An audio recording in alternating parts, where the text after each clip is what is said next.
बोलिए श्री सद्गुरुदेव भगवान की जय।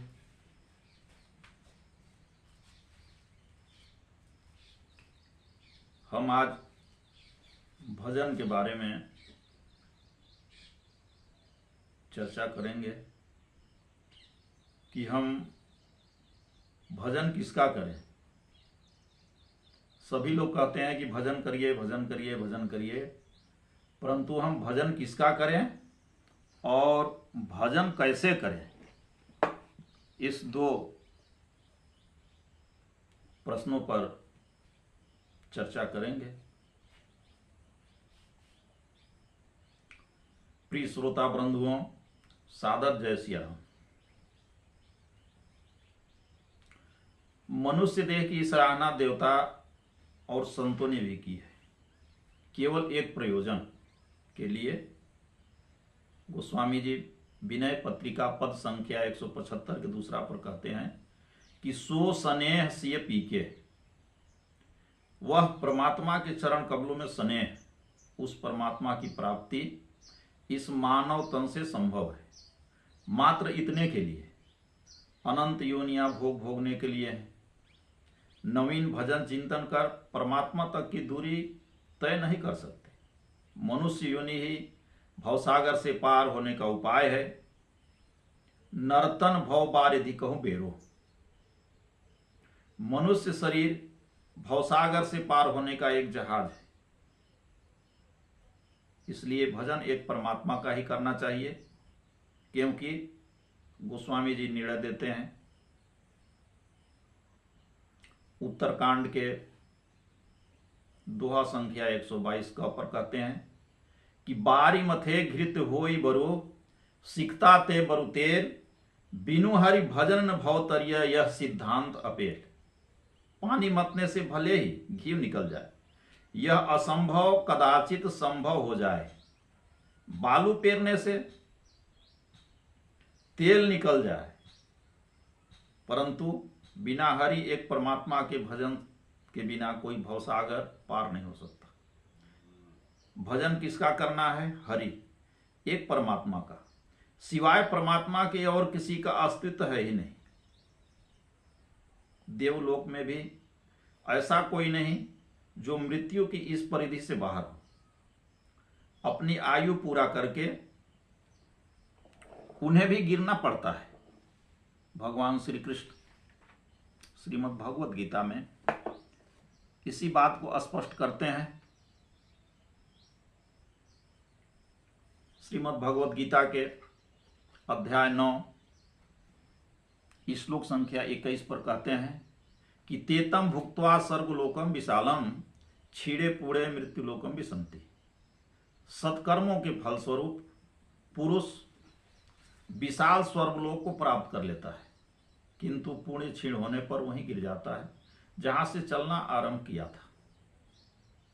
अर्थात हम आप सब भी स्वर्गलोक तक पहुंच जाएंगे, परंतु जो ही क्षीण समाप्त होगा, पुण्य जो ही समाप्त होगा, हम जहां से चले थे उसी स्थान पर आ जाएंगे। इसलिए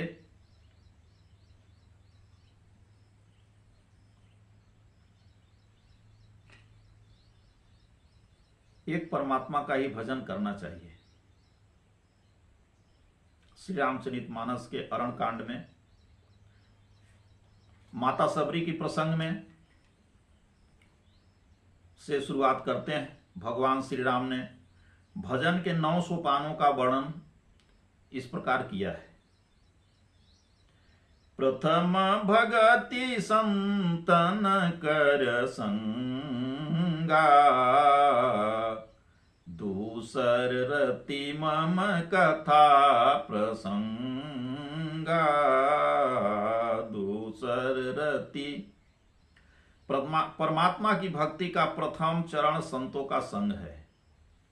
वहां परमात्मा के कथा प्रसंग में अभिरुचि होगी कि ईश्वर कहाँ रहता है, उसे कैसे ढूंढा जाए, ईश्वर और हमारे बीच में रुकावट क्या है, उससे दूर कैसे किया जाए। उस कथा का सारांश है गुरु महाराज का चरण। गुरुपद पंकज सेवा, तीसर भगति अमान, चौथी भगति मम गुण गण करई कपट तजिगान। कथा का सारांश निकलेगा गुरु महाराज के चरण कमलों की भक्ति। गुरु की भक्ति से प्रभु की लीला का संचार मिल जाएगा। अब प्रभु का गुणगान करें, ये वह कैसे व्यापक हैं, कैसे करुणा निधान है। इसके उपरांत मंत्र जाप मम दृढ़ विश्वासा, पंचम भजन सुवेद प्रकाशा। मुझ में दृढ़ विश्वास के साथ मेरे मंत्र का जाप, नाम जप 5वीं श्रेणी का भजन है। भक्ति की इतनी श्रेणियां घर गृहस्थी में रहते हुए भी तय किया जा सकता है, परंतु 6ठी श्रेणी में आते आते कहते हैं कि विरति बहु कर्मा, बहुत सी जिम्मेदारियों से निवृत्त हो जाती है। जैसे 3री श्रेणी में से कर्मों से विरति की ओर अग्रसर हो जाना चाहिए। अपनी जिम्मेदारियां बाल बच्चों को सौंप देना चाहिए, भार उनके कंधों पर दे देना चाहिए जो उसके प्रत्याशी हैं।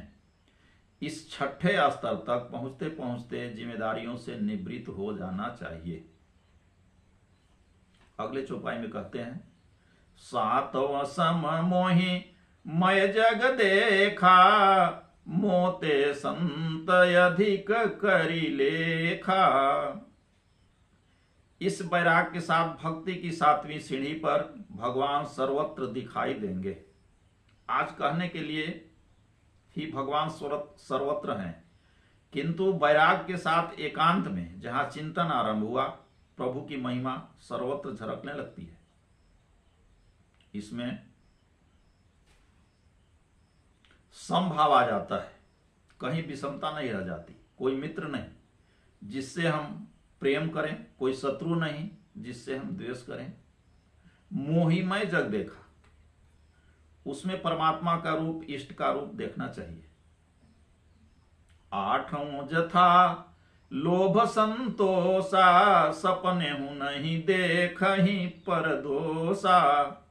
8वीं श्रेणी में भक्ति पहुंचने पर जथा लाभ संतोषा, जिस लाभ के लिए भजन कर रहे थे वही मिल गया, तब संतोष और उसी के लिए चिंतन में डूबे भर रहे। प्रभु को तंग न करें कि इतना भजन किया आपने ध्यान नहीं दिया, शिकायत न करें। वह जानते हैं कि जितना कुछ आपने किया वही तो निकलकर सामने आ रहा है। लाभ का आशय वैभव संपदा नहीं। साधक अब सर्वत्र ईश्वर को देख रहा है, अतः लाभ की एक ही दिशा है कि प्रभु से मिलने वाली विभूतियां, ईश्वरीय पथ की योग्यता, जैसा जितना मिले उसी में संतुष्ट रहे, आराधना में प्रवृत्त रहे। स्वप्न में भी ईश्वर या इष्ट पर दोषारोपण नहीं करना चाहिए।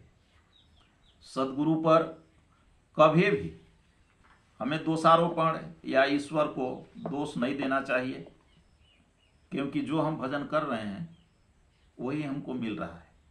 आगे कहते हैं, नवम सरल सन छलहीना, मम भरोसहि हरसन दीना। नवम सरल सब सन छलहीना, मम भरोस ही हरसन दीना। भक्ति के अंतिम सोपान का लक्षण है हृदय की सरलता। सबके प्रति जो हृदय में हो वही जबान पर हो। हृदय में कुछ और जुबान पर कुछ अन्य है, ऐसा साधक सफल नहीं होता। हृदय में मात्र परमात्मा का ही भरोसा रखना चाहिए, अन्य किसी का भरोसा नहीं रखना चाहिए। भक्ति का सर्वोपरि मापदंड है एक परमात्मा के प्रति श्रद्धा स्थिर होना। एक प्रसंग में कहते हैं, प्रसंग है, अगस्त जी के शिष्य सुतीक्षण को यह भरोसा था। वे कहते हैं कि मन क्रम वचन राम पद सेवक, सपने हुआन भरोसन देवक। ईश्वर एक है तो दो चार का क्या भरोसा। बस भजन यहीं से प्रारंभ होता है। भजन एक परमात्मा का ही करना है, किंतु इस भजन पथ में लगने के 4 माध्यम हैं। पहला है नाम, दूसरा है रूप, राम कथा और अनुभव। इनमें सबसे प्राथमिक और पूर्ति पर्यंत चलने वाला माध्यम है नाम। ईश्वर के नाम तो अनंत है, किंतु वास्तविक यही है कि ईश्वर का कोई नाम नहीं है। वह अगम है, अरूप है, अमूर्त है, अजन्मा है, अव्यक्त है, व्यक्त ही नहीं होता। जब कोई वस्तु दिखाई नहीं पड़ेगा तो हम कोई नामकरण कर ही लेंगे, किंतु वह अगोचर है, इंद्रियों द्वारा पकड़ में आने वाला नहीं है, अचिंत्य है, चित और चित की लहरों से परे है। तो भला नाम कैसा? परमात्मा के जितने भी नाम हैं उन प्रभु की विभूतियों का चित्रण है। जैसे वह विभु है अर्थात संपूर्ण वैभव से युक्त है, वह प्रभु है क्योंकि उस सबका भरण पोषण करने वाला है। वह ईश्वर है अर्थात स्वर, श्वास के संकल्पों के निरोध के साथ उसकी ओट में छिपा सत्ता है। उसे भगवान भी कहते हैं। भक्त कहते हैं त्रिगुणमयी प्रकृति को। इसमें विद्या अविद्या ईश्वर सब कुछ आ जाता है। वह इसका नियमन करने वाला है, संचालक है, इसलिए उसका नाम भगवान है। उसका वाचक ओम है। ओम माने वह अविनाशी परमात्मा, अहम माने मैं स्वयं। आपके हृदय देश में जिसका निवास है सारांशतः उसके कितने भी हजारों नाम हो सकते हैं, जबकि किसी एक नाम से उसकी समस्त विभूतियों का चित्रण नहीं हो सकता। वह आत्मा है अर्थात सबके अंतःकरण में उसका निवास है और यहां रहते हुए भी वह सबसे परे है, इसलिए परमात्मा कहलाता है। ये विविध दृष्टिकोण से उस सत्य के संबोधन है। उनका स्वयं कोई नाम नहीं है, किंतु ईश्वर पथ में भजन का सबसे बड़ा माध्यम पहली सीढ़ी से अंतिम क्षणों तक साथ देता है नाम जप। उस एक अविनाशी परमात्मा का जो द्योतक हो, जो उसका परिचायक हो, ऐसे किसी एक नाम का, ओम अथवा राम का जप करना चाहिए। आदि शास्त्र गीता में ओम जपने का निर्देश भगवान श्री कृष्ण ने दिया। वैदिक ऋषियों ने ओम का ही जप किया, किंतु मध्यकाल में शिक्षा को संकीर्ण कर ओम जपने के अधिकार अनाधिकार का विवाद होते देख भक्तिकालीन संतों ने जन सामान्य को राम जप कर उसी परिणाम का उद्घोष किया। ओम जपने से मिलता है, राम उस ओम से भिन्न हो ऐसी बात नहीं है। ये दोनों पर्यायवाची शब्द हैं। रमनते योगिना अस्मिन सह राम, जिसमें योगी लोग रमण करते हैं, रात दिन जिसमें खोए रहते हैं, बाहर संसार की ओर दृष्टिपात करने की उनकी समय नहीं है, उस विज्ञान का नाम है राम। वह भला क्या है? योगी जन जिसमें खोए रखते हैं। तो गोस्वामी जी कहते हैं कि यद्यपि ब्रह्म अखंडयनंता अनुभव गम्य भजहि जेहि संता। यद्यपि ब्रह्म, यद्यपि ब्रह्म अखंड है, उसे खंडित नहीं किया जा सकता। वह अनंत है, हमारे पकड़ में कैसे आएगा? तो कहते हैं कि अनुभव गम्य भजहि जेहि संता। अनुभव के द्वारा वह संभव है और अनुभव के आश्रित जो भजने वाले हैं वे संत हैं। यह अनुभव ही राम का संचार प्रणाली है। भव कहते हैं संसार को, आवागमन को अन कहते हैं अतीत को। इस प्रकार संसार के आवागमन से अतीत कर देने वाली जागृति विशेष का नाम अनुभव है।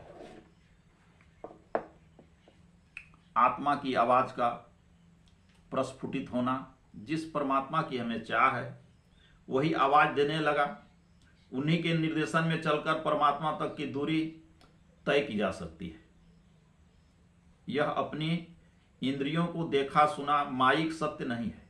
यह प्रसारण ईश्वर प्रेरित, ईश्वर प्रदत्त है, इसलिए उसे राम कहते हैं।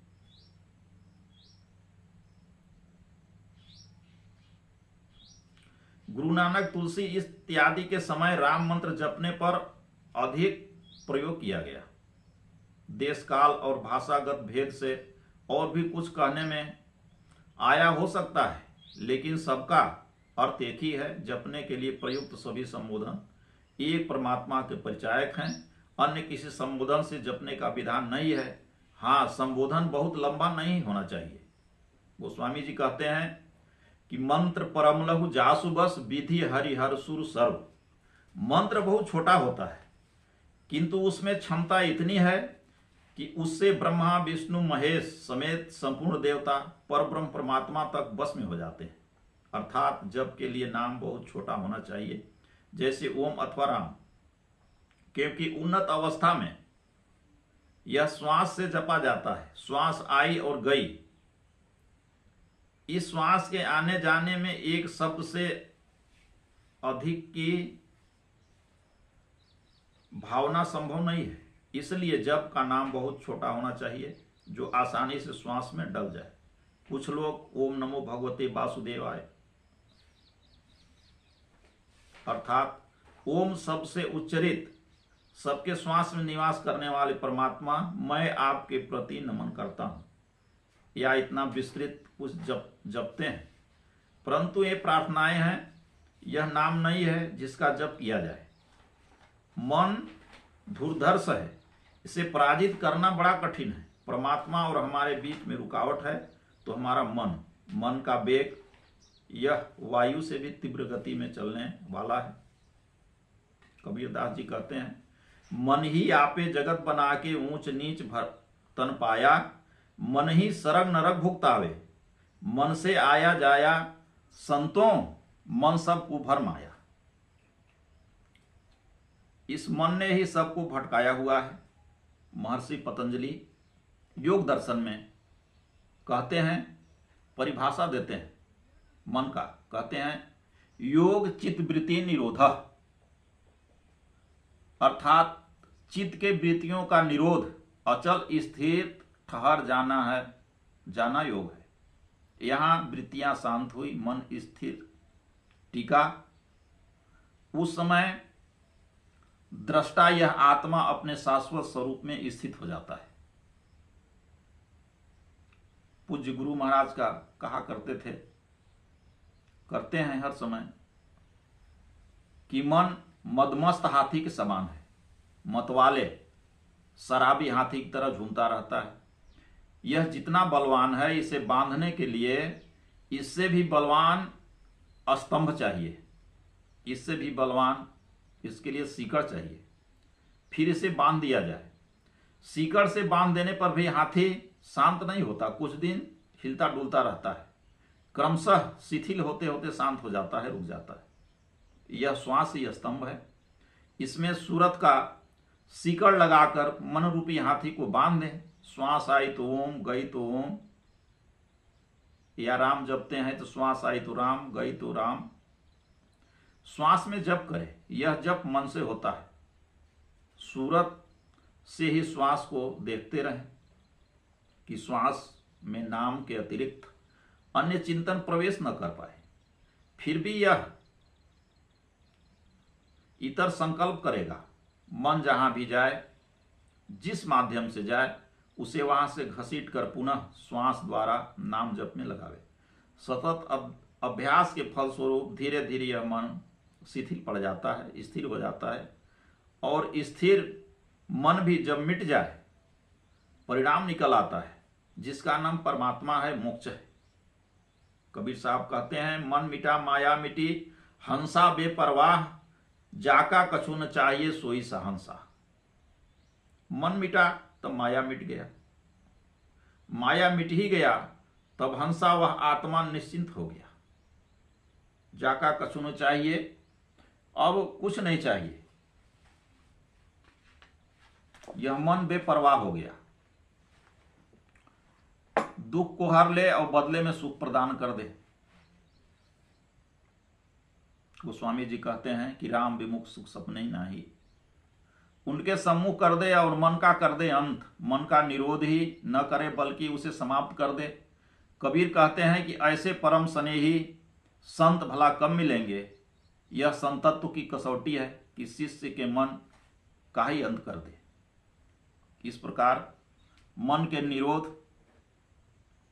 के लिए नाम जप का सीकड़ चाहिए।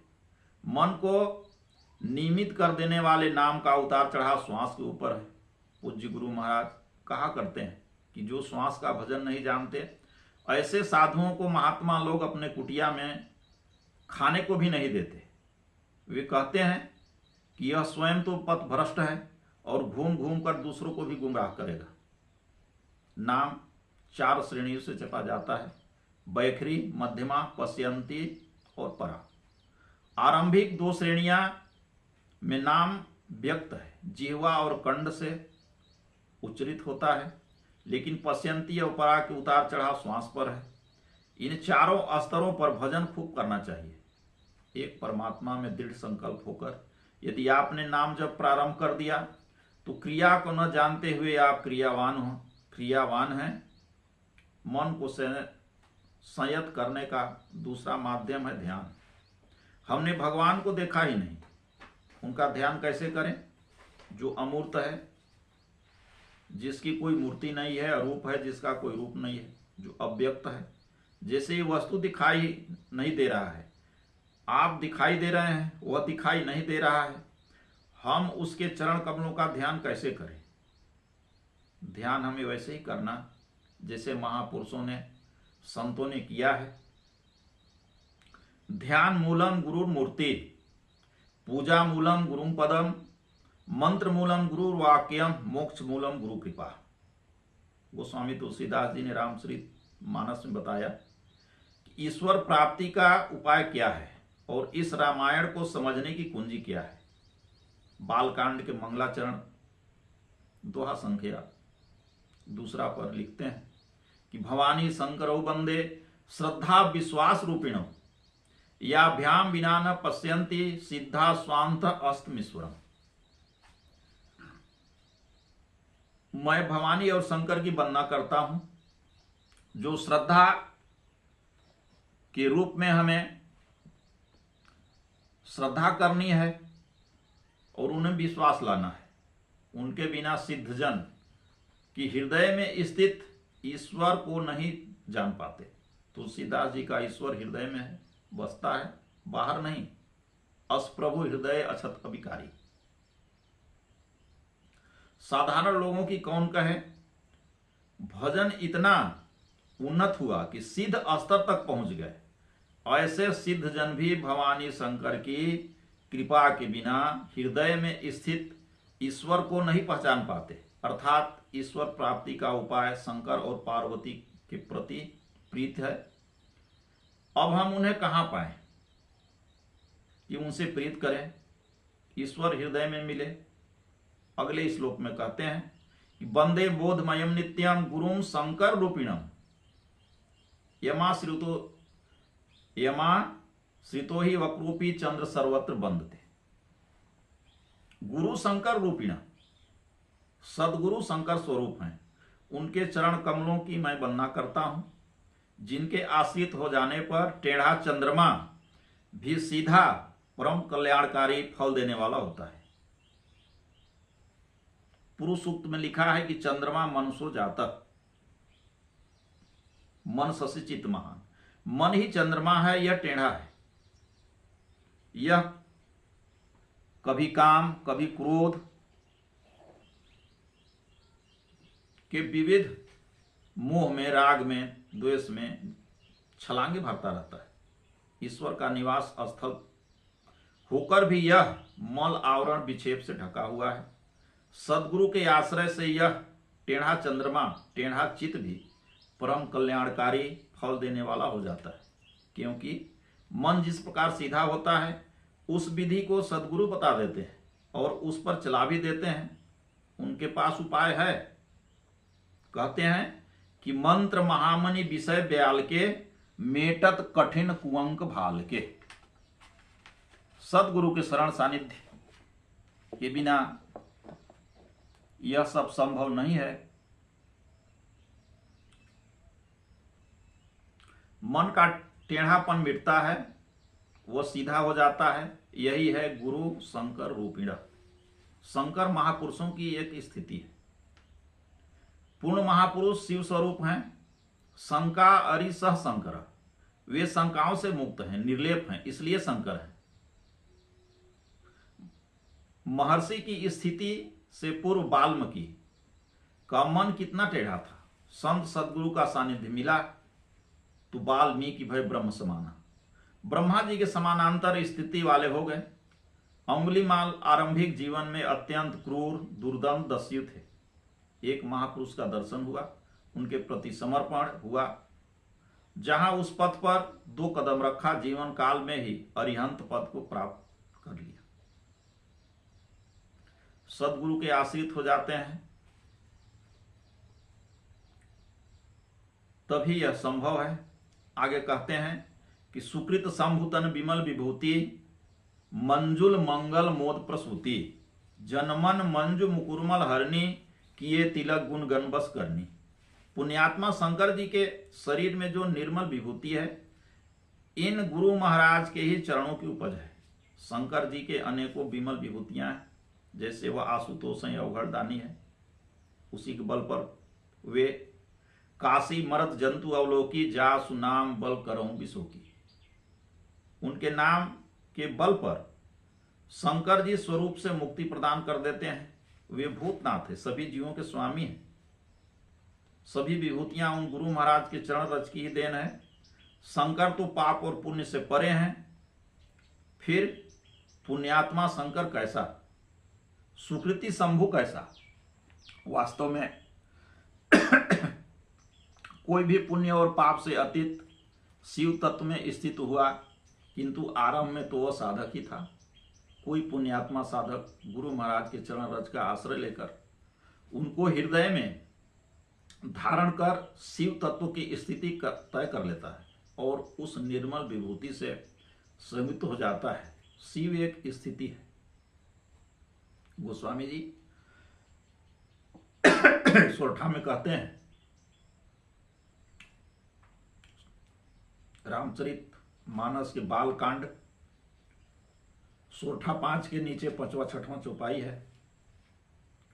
श्री गुरु पद नख मणि गण ज्योति, सुमिरत दिव्य दृष्टि होती। दलन मोहतम सोस प्रकाशु, बड़े भाग्य उरया वही जासु। श्री गुरु महाराज के चरण नखों की ज्योति मणि और माणिक के तुल्य है। इसका स्मरण करने से हृदय में दिव्य दृष्टि का संचार हो जाता है। साथ ही वे लोग बड़े भाग्यशाली हैं जिनके हृदय में गुरु महाराज का चरण आ गया। मान ले कि श्रद्धा पूर्वक स्मरण किया, हृदय में चरण आ ही गया, तो उससे लाभ क्या? आगे कहते हैं, उघरहि बिमल बिलोचन ही के, और मिटहि दोष दुख भव रजनी के। हृदय के निर्मल नेत्र खुल जाएंगे और भव रजनी अर्थात जन्म मृत्यु के दोष और दुख मिट जाएंगे। इस प्रकार ध्यान गुरु महाराज के चरणों का ही करना है। आगे, सूझहि रामचरित मणि माणिक, गुपुत प्रगट जहां जो जेहि खानिक। श्री रामचरित मानस के प्रति सूझ पैदा हो जाता है। गुप्त जो लिखने में नहीं आया और प्रगट जो लिखने में आया, जहां जो जिस स्थान में है, परमात्मा के अंतराल में जो विभूतियां छिपी है, वह सब विदित हो जाएंगे। कब? जब गुरु महाराज के चरण आपके हृदय में आ जाएंगे, अर्थात ध्यान सदगुरु का करते हैं और परमात्मा की विभूतियां, परमात्मा का स्वरूप, ब्रह्म की गहराइयों का हाल सूझेगा। रामचरितमानस के प्रति सूझ पैदा हो जाएगी। वस्तुतः शास्त्र कोई बिरला महापुरुष जानता है, यह उनके हृदय के वस्तु है, और उनके निर्देशन में कोई बिरला अधिकारी ही पढ़ता है। सब न पढ़ते हैं न जानते हैं। आगे भगवान शंकर की महिमा बताते हुए कहते हैं कि जेहि पर कृपा न करहि पुरारी, सो न पाव मुनि भगति हमारी। सतरज तम त्रिगुणमयी प्रकृति की ये 3 नगर हैं, 3 पुर हैं। इनका अंत करने वाला त्रिपुरारी है, अर्थात त्रिगुणातीत स्वरूपस्थ महापुरुष। यदि वह कृपा न करे तो मेरी भक्ति कोई नहीं पाता। आगे कहते हैं, शिव सेवा कर फल सुत सोये, अबिरल भगति राम पद होई। सेवा शिव का करें, भक्ति राम की मिलेगी। अन्यत्र कहते हैं कि बिनु छल विश्वनाथ पद ने हो, राम भगति कर लक्षण ये हो। बिना छल मन वचन और कर्म से निश्चल होकर भगवान विश्वनाथ, जो विश्व के स्वामी हैं, गुलाम नहीं है, उनके चरण कमलों में प्रीत राम भगति कर लक्षण ये हो। यह राम भक्त का लक्षण है। ध्यान धरा हमने शिव जी के चरणों का और भक्ति पूरी हो गई राम जी का। कितना विचित्र है। भोजन आप करें और पेट हमारा भर जाए, किंतु अध्यात्म में ठीक ऐसा ही है। आगे कहते हैं, शंकर विमुख भगति चह मोरी, सो नार की मूढ़ मति थोरी। शंकाओं से जो मुक्त है, शिव तत्व है, स्थित सदगुरु महापुरुष से विमुख होकर मेरी भक्ति चाहता है, वह मूढ़ है, नरकगामी है, उसकी बुद्धि अत्यंत अल्प है। अंतिम में निर्णय देते हैं कि और एक गुपुत मत, सब ही कहूं कर जोरी, शंकर भजन बिना नर भक्ति न पावहि मोर। परमात्मा राम ने एक बार सभा बुलाया। उस विशाल जनसभा को भगवान ने कहा कि आप सबसे यह अत्यंत गोपनीय रहस्य का उद्घाटन करने जा रहा हूं। हाथ जोड़कर कह रहा हूं, परम ब्रह्म परमात्मा को हाथ जोड़ने की आवश्यकता थी, इसलिए कि जीव मात्र के लिए उनकी करुणा है। जो बात वह कहने जा रहे हैं गले के नीचे नहीं उतरने वाला है। गुरु को जब आप हम देखते हैं तो उनका शरीर ही दृष्टिगोचर होता है। वे शिव स्वरूप में स्थित महापुरुष हैं। यह हठात समझ में नहीं आता जब तक प्रभु करुणा कर समझा न दे। भले तत्काल समझ में न आए, देर में समझ में आता है कि यही सत्य है। इसी पर कहते हैं कि शंकर भजन बिना भक्ति न पावई मोर। शिव स्वरूप महापुरुष के बिना कोई मेरी भक्ति प्राप्त नहीं कर सकता। यदि परमात्मा को प्राप्त करना है तो ध्यान सदगुरु के चरणों के ही करना होगा। बहुत से लोग केवल गुरु गुरु जपते हैं कि जब सब गुरु ही है तो भगवान की क्या आवश्यकता है, हो गया भजन। कुछ लोग गुरु के चरणों का ध्यान नहीं धरते, कहते हैं कि हमारे गुरु तो सीधे भगवान हैं। किंतु इन दोनों मान्यताओं का खंडन करते हुए भगवान राम कहते हैं, अंतिम में कहते हैं कि शंकर प्रिय मम द्रोही, शिव द्रोही मम दास, ते नर करही कल्प भरी, घोर नरक महबास। शंकर का तो प्यारा है, सदगुरु के ऊपर निर्भर है, लेकिन मम द्रोही परमात्मा को नहीं चाहता, उनका सुमिरन नहीं करता, अथवा परमात्मा का प्रेमी हो गया और शिव का द्रोही है कि परमात्मा ही गुरु है, हमें गुरु की क्या आवश्यकता है। कहते हैं ते नर करहि कल्प भरी, घोर नरक में वास। ऐसे लोग एक कल्प अर्थात एक जन्म तक घोर नरक में वास करेंगे। इसके पश्चात वह रास्ते पर ही आएंगे, क्योंकि ईश्वर पथ में कभी बीज का नाश नहीं होता। यदि एक बार क्रिया जागृत हो गई, इस पथ को समझकर आपने 10 कदम रख दिया, अगले जन्म में वे वहीं से साधन आरंभ करेंगे जहां से साधन छूटा था। माया में ऐसा कोई यंत्र नहीं है जो मिटा दे, विलंब जरूर होगा, इसलिए वह एक कल्प अवश्य भोगेगा। इसलिए ध्यान सदगुरु के चरणों का और उसके द्वारा परमात्मा की प्राप्ति का विधान है। सतत सुमिरन बना रहना चाहिए, प्रभु से यही प्रार्थना है। आइए एक और प्रसंग। पंचवटी में लक्ष्मण ने परमात्मा राम से पूछा कि प्रभु माया क्या है, ब्रह्म क्या है, ज्ञान वैराग क्या है और सुख का स्रोत क्या है। भगवान राम ने कहा, भगति तात अनुपम सुख मूला, मिलई जो संत हो ही अनुकूला। लक्ष्मण, अनुपम सुख की मूल तो भक्ति है। तो लक्ष्मण ने कहा, प्रभु हमको भक्ति प्रदान कर दीजिए। राम ने कहा, नहीं लक्ष्मण, इसे सीधे तो मैं भी नहीं दे सकता। क्यों? मिलई जो संत हो अनुकूला, वह भक्ति तभी मिलेगी जब कोई संत अनुकूल हो। उधर शंकर बिना कोई भक्ति नहीं पा सकता। यहां कहते हैं भगवान राम अपने ही मुख से कि संत के बिना कोई भक्ति नहीं पा सकता, स्वयं मैं भी नहीं दे सकता। अतः ईश्वर पथ में ध्यान सदगुरु के स्वरूप का ही करना चाहिए। बोलिए श्री सदगुरुदेव भगवान की जय।